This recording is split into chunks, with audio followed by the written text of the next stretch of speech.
Bienvenue à ce lancement de livre. Très heureux de vous voir. Bienvenue à ce lancement de livre. Le leadership est un choix. Merci d'être là. Famille, amis, collègues, clients, toute autre personne intéressée par le sujet du leadership. Et c'est ce qui est particulièrement intéressant par ce sujet du leadership, c'est qu'en fait, on se sent tous et toutes, à un certain point, concernés par ce sujet-là. On sent tous et toutes que jusqu'à un certain degré, on a un leadership et que la question se pose, comment exercer ce leadership-là? Cette question-là, on la pose aujourd'hui, mais il y a une centaine d'années, on ne la posait pas tant parce que le monde était divisé entre des leaders et des suiveurs. Et quelques personnes de l'élite avaient ce destin de guider les autres.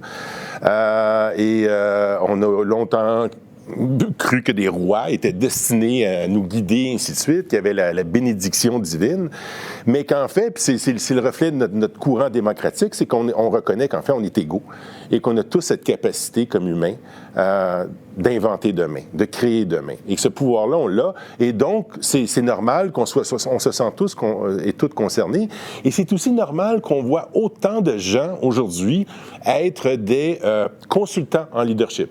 Quand j'ai commencé dans ce domaine-là, il y a une vingtaine d'années, c'était un domaine, une sous-spécialité ce qu'on appelle le développement organisationnel, alors qu'aujourd'hui, les consultants en leadership se multiplient de formes et de styles, ainsi de suite, et c'est bien. C'est bien parce que le leadership est important pour que nos sociétés vivent de façon démocratique et libre, parce que si on ne réussit pas à développer du leadership partout, eh bien, on va toujours devoir se remettre à l'autorité d'une personne ou d'un groupe pour décider pour nous. Et donc, c'était vraiment un devoir et une responsabilité qu'on a tous. Et donc, très normal qu'on se sente interpellé par ce sujet. Et ce livre, en fait, l'objectif de ce livre-là, c'est de pouvoir offrir quelque chose d'accessible pour toute personne qui veut réfléchir et cheminer sur ce sujet-là. Ce livre-là aussi, il y a une petite note, il y a une note très personnelle, en fait, dans cette histoire, puis je vais juste brièvement, vous présenter, parce que, c'est la source, en fait, de toute cette réflexion-là. On me demande des fois, combien de temps, François, as-tu pris pour écrire ce livre? Et honnêtement, ma réponse à celle-là est de 30 ans. Il y a une certaine époque, un jeune étudiant de 26 ans au doctorat qui se posait des très, très grandes questions, cheminait sur ce sujet-là. Et un de ses professeurs, mon professeur Suresh Srivastava, disait justement, François, une maîtrise, j'avais déjà complété ma maîtrise, il dit, c'est bien une maîtrise, mais un doctorat, c'est autre chose. Et le doctorat, maintenant, c'est qu'est-ce que tu as apporté de nouveau, quelle contribution que toi, tu veux faire de nouveau à ce domaine-là. Et je vais vous dire qu'à 26 ans, la question était un peu imposante pour moi, et d'autant plus que durant ces années-là, je vous partage, j'ai vécu des expériences importantes ou profondes au niveau spirituel, à tel point qui m'ont amené à remettre en question mes études et à quitter le doctorat. Et pour poursuivre, je dirais, ce cheminement-là plus monastique, pour finalement revenir et réaliser que c'était pas de me retirer dans un monastère, mais c'est même s'il y a un moine en moi, mais c'est finalement d'incarner ça là, dans mon travail, dans ma profession que j'adore. Donc, finalement, tout ce cheminement-là me mène 30 ans plus tard, après avoir finalement complété mon doctorat, à vous proposer cette réflexion-là, de ce cheminement-là essentiellement. Et je m'étais dit, quand j'avais quitté le doctorat à l'époque, je m'étais dit, je m'engage à une chose. Je m'engage à produire éventuellement une réflexion solide sur le leadership qui puisse intégrer les sagesses du management, de la psychologie, de la philosophie et de la spiritualité, de façon accessible. Je me considère un vulgarisateur et comment prendre toutes ces connaissances-là et rendre ça de façon la plus simple et limpide pour les gens. Donc, l'intention première de ce projet-là était donc celle-là, c'était de produire une réflexion intellectuellement solide sur le leadership qui intègre de manière accessible les connaissances du management, de la psychologie, de la philosophie, de la spiritualité.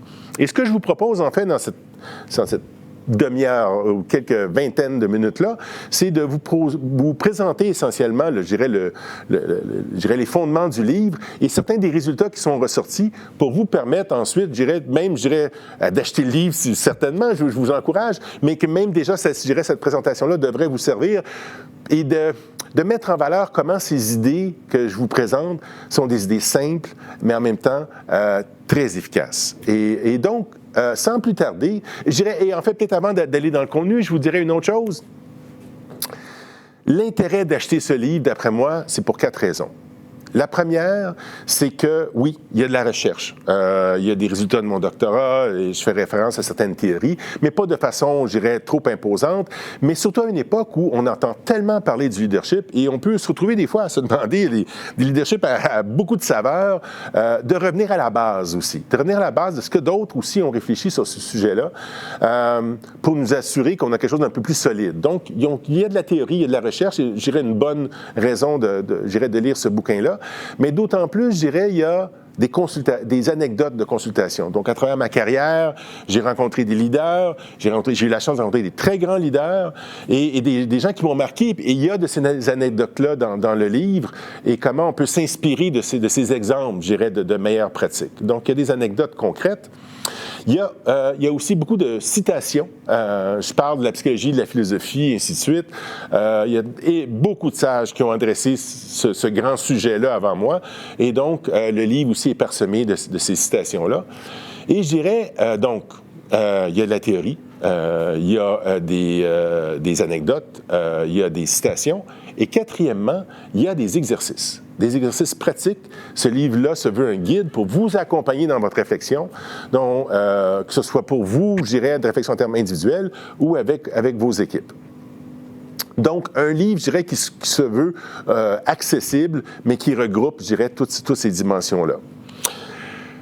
Je parle d'exercice. Donc, pourquoi pas justement enchaîner sur cette question-là. Et ce que je vous propose, c'est un premier exercice, en fait, qui fait partie, qui est au début du livre, mais qui fait aussi partie de mes ateliers de leadership depuis des années. Et l'exercice que j'appelle l'exercice du leader marquant, c'est un exercice qui nous permet de faire ressortir les grandes qualités de leadership, mais à partir de nos propres expériences personnelles.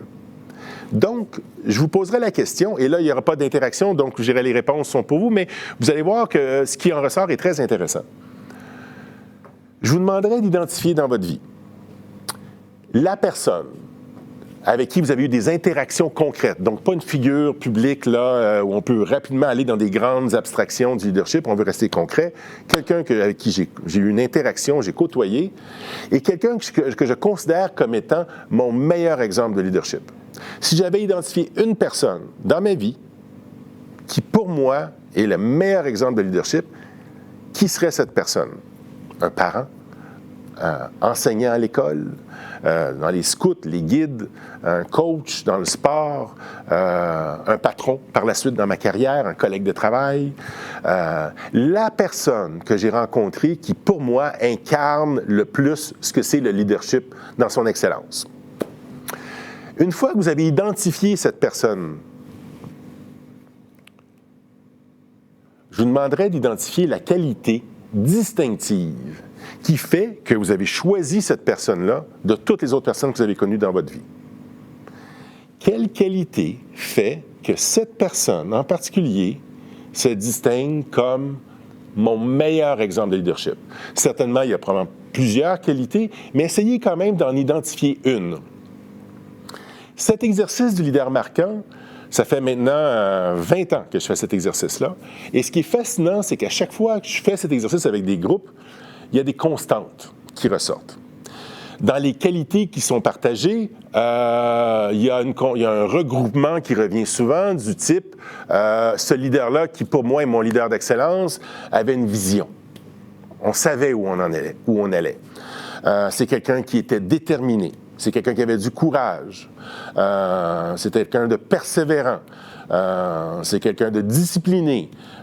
Donc, c'est quelqu'un, toute cette force, finalement, d'un aller vers l'avant, vers un futur, ressort constamment dans ces exemples-là.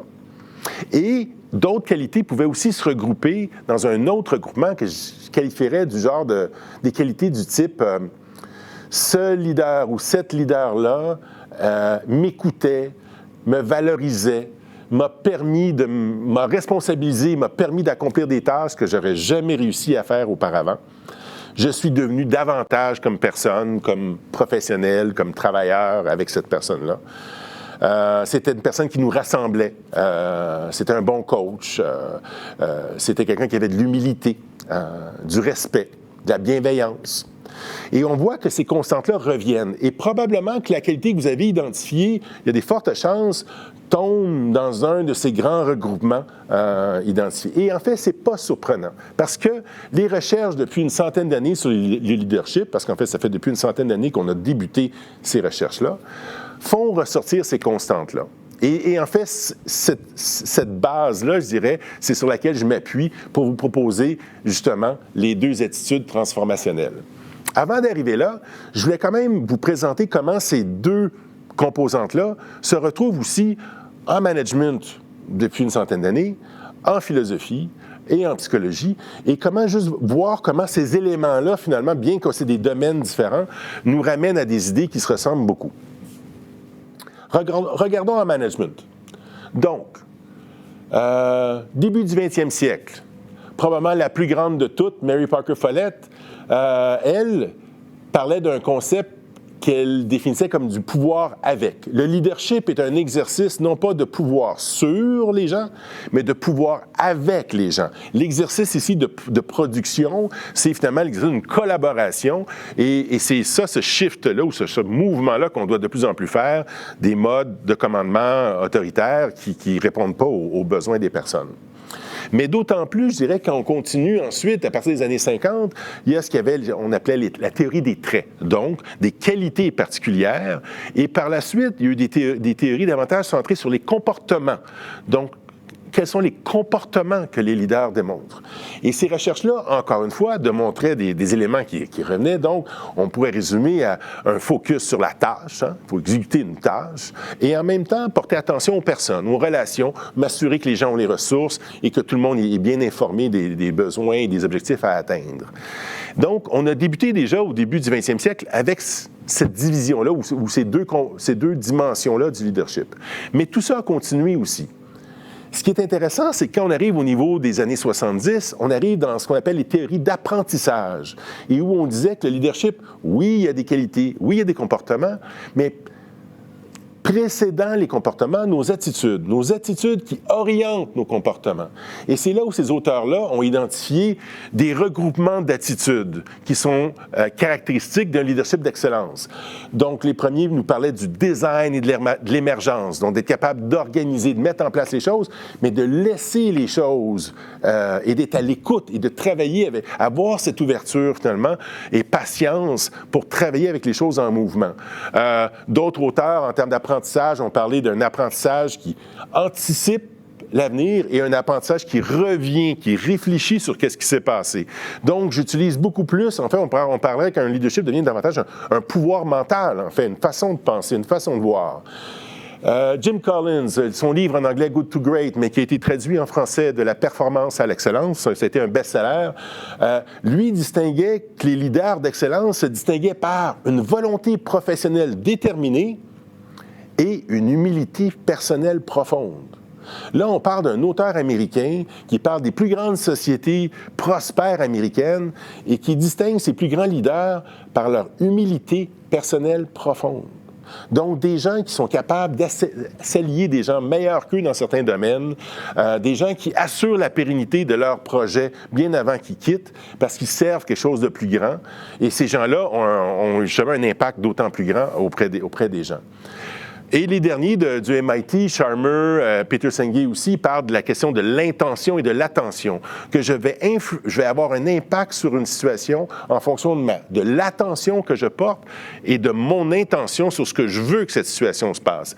Si j'arrive dans une réunion et j'anticipe plein de mauvaises choses, eh bien, ça va être très différent que si j'arrive dans la réunion et j'anticipe plein de possibilités de résolution ou de collaboration.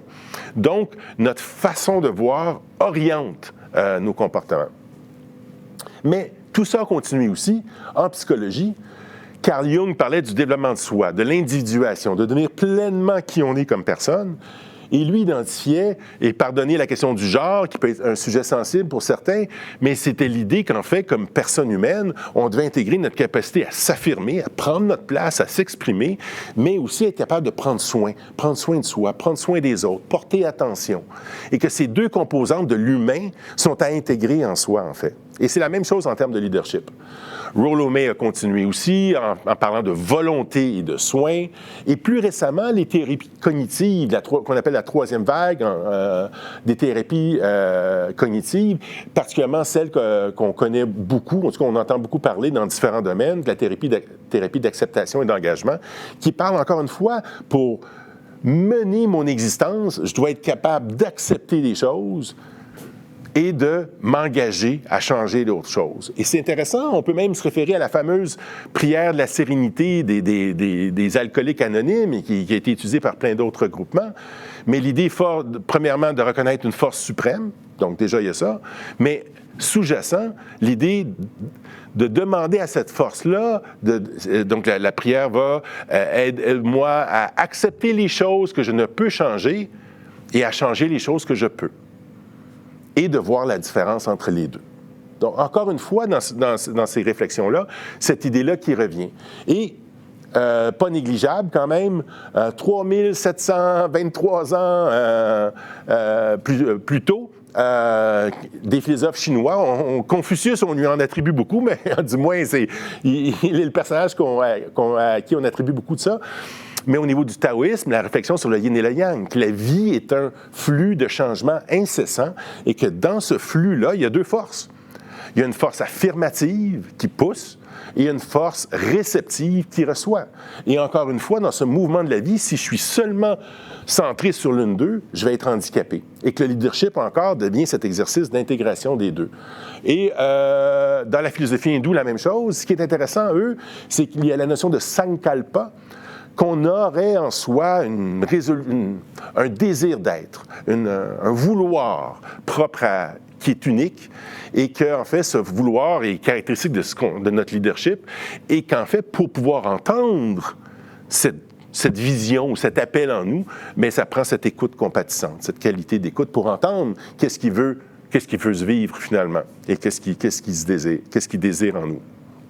Donc, on voit comment il y a une évolution, mais encore des constantes.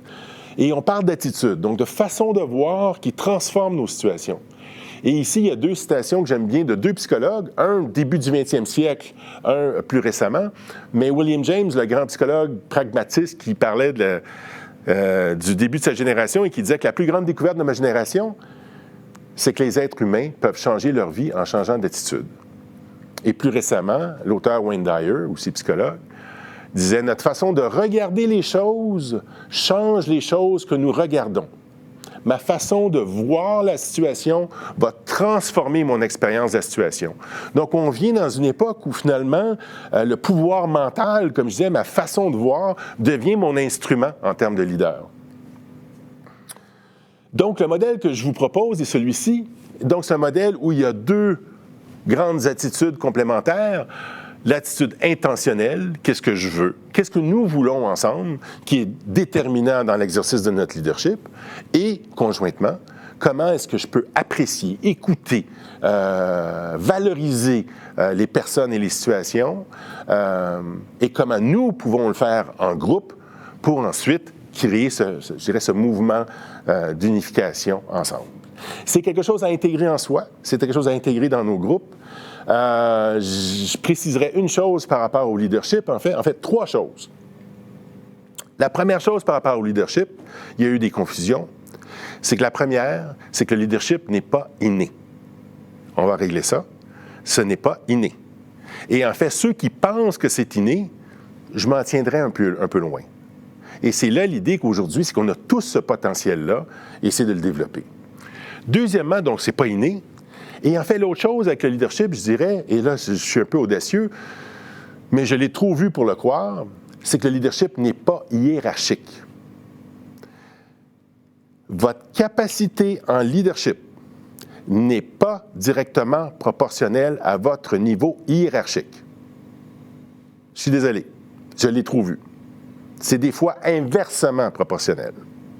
C'est donc un sujet où on a tous besoin d'une bonne dose d'humilité, on a tous un cheminement à faire, et on a tous aussi un énorme potentiel où que nous soyons dans l'organisation.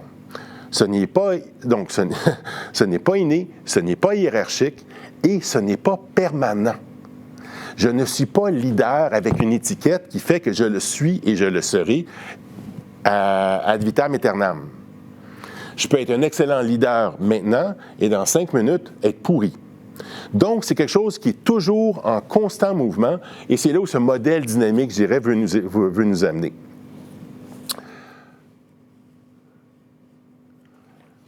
Maintenant, vous pourriez me dire, François, c'est bien, on voit les constantes, mais ces deux attitudes-là, en quoi sont-elles vraiment transformationnelles? Et en fait, la question, elle est bonne. Et plutôt que de vous répondre, ce que je vous propose, c'est de l'expérimenter et vous allez voir à quel point ces deux attitudes-là sont transformationnelles. La première, en fait, c'est une qui nous impressionne toujours, c'est le pouvoir d'apprécier. Et le pouvoir d'apprécier génère beaucoup. Première chose. Donc, je vous pose cette question et on pourra bâtir là-dessus. Qu'ai-je le plus apprécié dans ma journée à présent? Si je vous demande d'identifier, vous pouvez scanner votre journée là, du réveil jusqu'à ce moment-ci, d'identifier la chose dont vous êtes le plus reconnaissant, la plus reconnaissante. La chose que vous avez vécue, qui vous a apporté le plus de satisfaction, que vous avez le plus apprécié. Et vous revoyez votre journée et vous identifiez cette chose que vous avez particulièrement appréciée durant votre journée. Ce qui se passe probablement, c'est le premier bénéfice de l'appréciation, c'est que vous êtes devenu davantage conscient et consciente de votre journée. Vous avez certainement vu des choses que vous aviez oubliées et vous avez identifié des choses que vous aviez peut-être sous-estimées. Et il y a probablement une chose qui est revenue beaucoup plus saillante et que vous n'aviez peut-être pas perçue autant plus tôt. Donc, on a gagné de la conscience par rapport à cet exercice-là. Mais on a le pouvoir de la transformation de l'appréciation, c'est qu'il y en a 3. Et donc, c'est le premier, c'est la conscience. Le deuxième, je dirais, si vous pensez à ce que vous avez apporté et en quoi c'est bon, c'est comment l'appréciation génère de l'émotion positive, de l'énergie positive. Et si vous dégustez cet élément-là que vous avez identifié, il est fort probable que votre état émotionnel en temps réel est modifié. Qu'en temps réel, il y a de la sérotonine, une hormone de bien-être qui a été stimulée en pensant à ce moment avec les gens que vous aimez ou autres circonstances que vous avez vécues durant la journée qui est importante pour vous. Vous avez changé votre état émotionnel. Et dans les organisations, on parle beaucoup de l'engagement, mais souvent l'engagement de la tête, mais on oublie qu'il y a du cœur. Et c'est là où c'est encore plus important, en fait.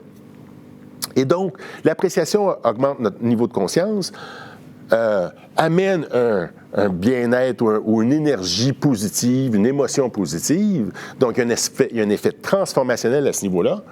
Et troisièmement, l'appréciation génère du sens.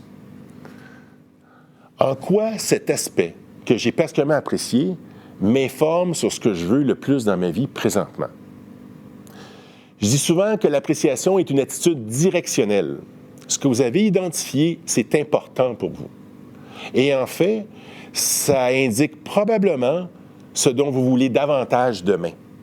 Et probablement que ça oriente déjà ce que vous feriez demain en ayant identifié davantage ce que vous appréciez. J'ai une méthodologie que j'appelle le bilan appréciatif au niveau individuel et en groupe, que je parle dans le livre, mais comment on peut prendre des temps pour créer ce sens-là qui est transformationnel, justement. Donc, une première attitude, et cette attitude-là, elle transforme au niveau individuel, mais quand on la vit en groupe, c'est exponentiel. L'émotion positive qui en ressort quand un groupe identifie les choses qu'ils valorisent ensemble, c'est quelque chose de fort. Donc, première attitude transformationnelle. La deuxième, l'intention. En fait, l'idée d'une attitude transformationnelle liée à l'intention, c'est qu'on est des êtres humains qui se distinguent par notre capacité réflexive, par notre capacité à penser demain, par notre capacité à inventer demain et par notre capacité à influencer demain. Ce n'est pas une baguette magique, mais ce qu'on constate comme être humain, c'est que cet esprit-là a une capacité d'orienter les choses en fonction de ce qu'il désire. Je parle du mythe du héros dans le livre. Et dans le mythe du héros, on voit souvent ces images de figures héroïques avec une épée. Et l'idée de l'épée, en fait, c'est un symbole de notre pouvoir et un symbole de notre volonté. Et si vous imaginez, par exemple, votre prochaine rencontre ou une prochaine activité que vous allez faire, en anticipant cette activité, vous êtes déjà en train de trancher dans la réalité avec votre volonté. Vous êtes déjà en train d'influencer les choses. Et c'est ce pouvoir-là du leadership. On peut y aller ici à un niveau encore plus existentiel, c'est qu'il y a un élément que notre désir est un vecteur de changement, mais que ce désir d'être, en fait, il y a quelque chose qui est propre à nous, qui est unique. Et on pourrait aussi poser la question, qu'est-ce qui se veut en moi? Quels sont ces talents que je veux exprimer ou que je trouve le plus de satisfaction à exprimer? Quels sont ces rêves que je veux réaliser? Et c'est cette énergie, en fait, qui nous donne notre vitalité. Les moments où on en vient déconnecté par surcharge ou par sur-identification à l'extérieur, quand on perd de contact avec, je dirais, cette vitalité propre, c'est des phases dépressives, en fait, qu'on vit, et on a besoin de revenir à quel est ce désir, qu'est-ce qui veut se vivre en moi. Donc, c'est quelque chose, et c'est là où on voit des leaders qui ont tant d'énergie et de passion, on partage, je dirais, cette passion-là qui est contagieuse, parce qu'il y a quelque chose d'authentique. Et de là, un peu l'idée d'une intention qui nous est propre. Donc, 2 attitudes transformationnelles. Vous pourriez me dire, ouais, François, là, juste être sûr que je manque pas des choses. 2 attitudes transformationnelles, puis vous pourriez me dire, ouais, François, c'est très bien tout ça, là. Ton intentionnel, ton appréciatif, c'est bon. Et on voit que ça se retrouve dans plein de domaines, en management, en psychologie, en philosophie, donc ça fait beaucoup de sens. Mais vous pourriez me dire, mais dis-moi en plus. En quoi ces attitudes-là sont transformationnelles? Et c'est là où, et très bonne question en passant, c'est là où j'ai complété mon doctorat et que j'ai fait une étude pour répondre à cette question-là. Quels sont les facteurs sous-jacents à être intentionnel et quels sont les facteurs sous-jacents à être appréciatif? Et donc, de 2014 à 2018, j'ai complété mon doc. Et j'ai, durant la période 2014-2015 de collecte de données, dans le contexte de 17 ateliers de leadership avec des leaders à travers le monde, il y avait donc 271 participants à ces 17 ateliers. Il y avait 278 caractéristiques qui sont ressorties de l'exercice du leader significatif, du leader marquant qu'on vient de faire. Donc, 278 caractéristiques de 271 leaders qui qualifient leur meilleur leader à partir de cette qualité-là. Donc, c'est quand même pas rien. J'ai fait une étude thématique en regroupant toutes ces qualités pour identifier 6 sous-thèmes en regroupant les qualités, 3 sous-thèmes appréciatifs, 3 sous-thèmes intentionnels. Brièvement, je vous les présente en rafale et évidemment, le livre pourra en dire davantage, mais juste au moins pour vous donner l'essentiel des idées. Premier thème qui est ressorti, premier sous-thème qui est ressorti dans les thèmes appréciatifs, l'idée de l'écoute de façon ouverte et réceptive. C'est là où il y a beaucoup de liens avec la spiritualité. C'est là aussi on voit beaucoup dans les formations de leadership, de plus en plus, des formations au niveau de la conscience, de la méditation, de la présence, d'être capable d'entendre. Sinon, on est juste pris dans nos réflexes automatiques et on n'est pas du tout connecté avec ce qui se passe autour de nous. L'idée de valoriser, reconnaître, responsabiliser. Les leaders sont comme des sages-femmes. Ils nous aident à grandir. Les gens parlent des leaders comme des gens qui les ont aidés à performer, à exploiter leurs talents. Donc, le leadership, en fait, l'analogie souvent qu'on parle au niveau des gestionnaires entre le boucher et le boulanger, le boucher va couper les coups, mais le boulanger va faire lever la pâte. Et je dirais que les leaders sont des gens qui réussissent à tirer le meilleur des situations et des personnes. L'idée du sens. Qu'est-ce qu'on fait avec ça? Où est-ce que je veux aller? Et je vous parlais d'un pouvoir mental, mais le leadership, c'est dans cette capacité-là à créer du sens dans des situations très complexes. Et il y a plusieurs belles anecdotes, en fait, des grands leaders que j'ai rencontrés qui excellent à ce niveau-là. Et comment, en groupe, on peut être encore plus intelligent, c'est en fait notre grand défi aujourd'hui.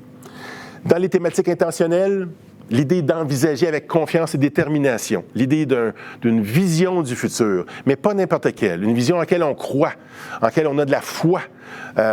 Et c'est ce qui fait que on admire ces gens par leur détermination, mais il y a quelque chose de profondément ancré en soi. Et donc, c'est le premier item, au premier sous-thème intentionnel.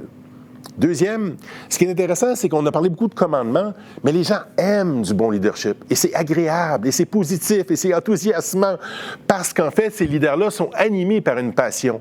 Et s'il y a des problèmes, il y a des problèmes. Mais cet angle positif qui permet de toujours garder le momentum vers l'avant, eh bien, c'est aussi cette qualité. Et dernièrement, l'idée de l'authenticité et de l'exemplarité. Hein? On prêche par l'exemple. Et on appelle tellement à l'intégrité aujourd'hui dans nos organisations, mais s'il n'y a pas d'intentionnalité, on ne peut pas avoir d'intégrité. Si je ne sais pas ce que je veux, comment est-ce que je peux être intègre? De là l'importance encore du leadership à tous les niveaux. Donc, 6 composantes dynamiques qui se retrouvent dans ce mouvement d'unification et qu'on a tous et toutes à intégrer à notre façon dans nos groupes et individuellement. Et le livre va plus en profondeur avec ça. Je terminerai en fait cette présentation-là, puis merci pour votre attention, avec une dernière question. Et la question est la suivante. De tout ce que vous avez entendu, s'il y avait une chose que vous pourriez identifier, que vous aviez apprécié de cette présentation, s'il y a une chose qui a attiré votre attention, une chose, vous dites, ça c'était vraiment intéressant. Je vous inviterai à réfléchir là-dessus et une fois que vous aurez identifié ce quelque chose-là, demandez-vous en quoi ceci m'informe sur ce que je veux maintenant. Parce que ce que vous avez identifié est probablement révélateur de ce que vous voulez encore plus développer en termes de votre leadership. Donc, je vais arrêter ici. Merci encore de votre attention et bonne continuation. Au revoir.